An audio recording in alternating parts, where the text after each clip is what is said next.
It was a cold October morning in Maplewood, a small town tucked away in rural Missouri. The sun had barely risen when a call came into the 911 dispatch center. A jogger had stumbled upon something near the edge of Lake Harper, something he could only describe as a nightmare. When police officers arrived at the scene, the air felt heavier than usual, as if the town itself knew something terrible had happened.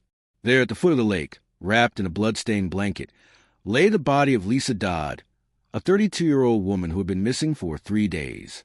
She was 8 months pregnant. Her hands were tied with a torn bedsheet, and most horrifying of all, her head was missing. Detective Mark Halpern, a seasoned investigator with over 20 years on the force, could barely steady his breathing as he pulled back the blanket.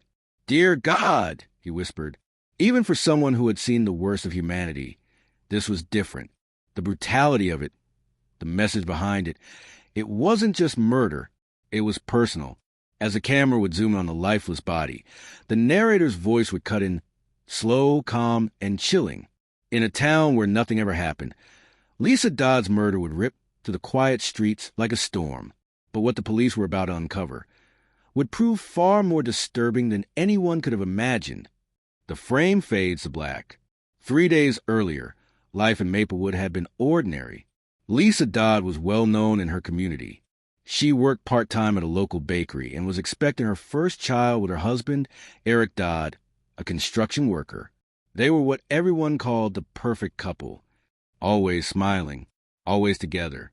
At least, that's what it looked like on the outside. Neighbors recalled hearing laughter from their small white-painted house just a week before her disappearance. Lisa had been decorating the baby's room, a soft yellow nursery filled with stuffed animals and tiny clothes already folded neatly in drawers. She often spoke about how she couldn't wait to hold her baby boy. But underneath that peaceful image, something dark was brewing. Eric had been working long hours at a site 2 towns over. Lisa, lonely and restless, had begun spending more time online, mostly chatting in mothers' groups and pregnancy forums. According to her best friend, Amanda, she had also been receiving strange messages from an unknown number, messages that made her uneasy. She said someone kept texting her things like, "I see you," and "You shouldn't be alone so late," Amanda told police later.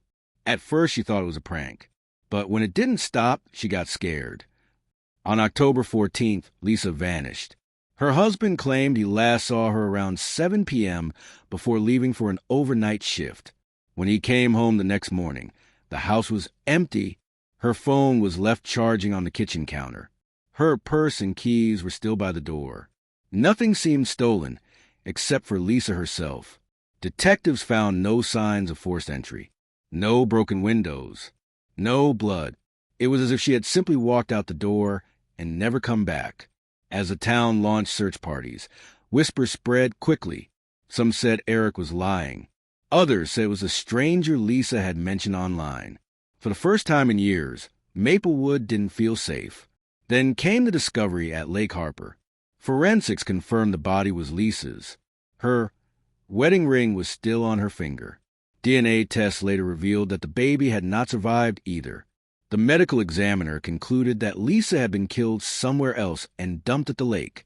The beheading, they said, happened after death. But the question was, why?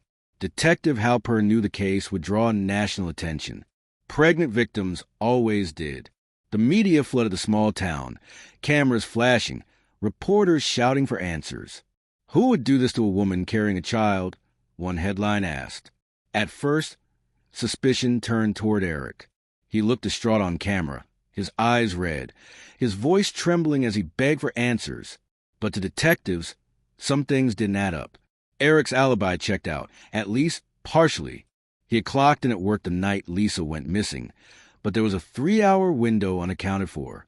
He said he drove out to grab dinner. No one could verify that. When police searched his truck, they found mud on the tires, matching the type of soil found near Lake Harper. Eric insisted he had been working at a muddy site the previous day, but it didn't explain why traces of Lisa's perfume were found in the truck bed. Still, there wasn't enough to charge him.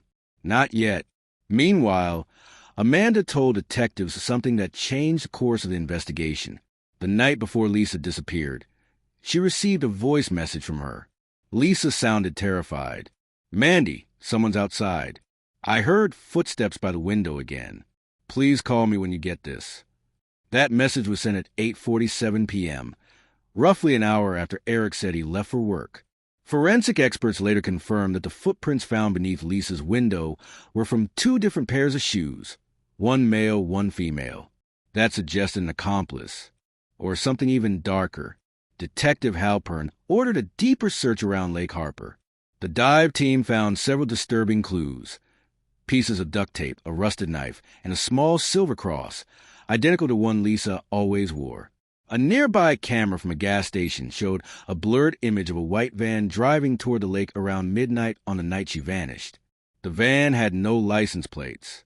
As the investigators worked through the evidence, something else came to light: a hidden life Lisa had kept secret from everyone, even her husband. Police uncovered private messages on her computer between Lisa and a man named Brian. The messages were emotional, intimate, and hinted that Lisa might have been planning to leave Eric. One of the last texts read, "I'm scared, Brian. He's starting to suspect something." But who was Brian? When police traced the account, they discovered it was created using a fake identity and an unregistered number. It didn't belong to any known person. Someone had catfished Lisa. As Halpern studied the messages, he began to suspect that Lisa hadn't just fallen for an online scam. She had walked into the hands of her killer. Weeks later, new evidence appeared. A local farmer came forward saying he'd seen lights near the lake on the night of October 14th. He thought it was just kids messing around. But now, recalling it, he mentioned something chilling. There was screaming, he said, a woman's voice, then silence. The police reconstructed the timeline. Lisa disappears at 8:45 p.m. A mysterious white van seen heading toward Lake Harper at 11:57 p.m. A woman's scream heard around midnight. Everything pointed to the lake. But what the divers found next left even the most experienced officers shaken. Beneath the muddy water, they discovered a small plastic container. Inside were ultrasound photos, a baby bracelet with the name Ethan on it, the name Lisa had chosen for her unborn child, and a bloodstained letter addressed to "My love." The handwriting didn't match Eric's. Detective Halpern stared at the letter for a long time. The words inside were short but chilling. "If I can't have you, no one will." Weeks later, new evidence appeared. A local farmer came forward saying he'd seen lights near the lake on the night of October 14th. He thought it was just kids messing around. But now, recalling it, he mentioned something chilling.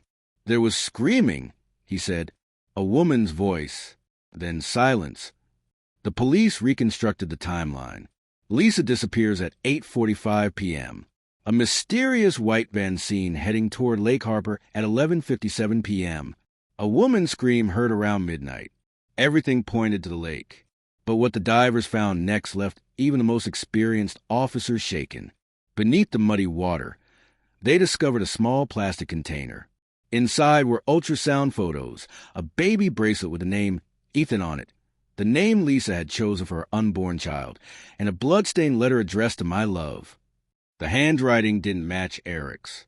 Detective Halpern stared at the letter for a long time. The words inside were short but chilling. "If I can't have you, no one will."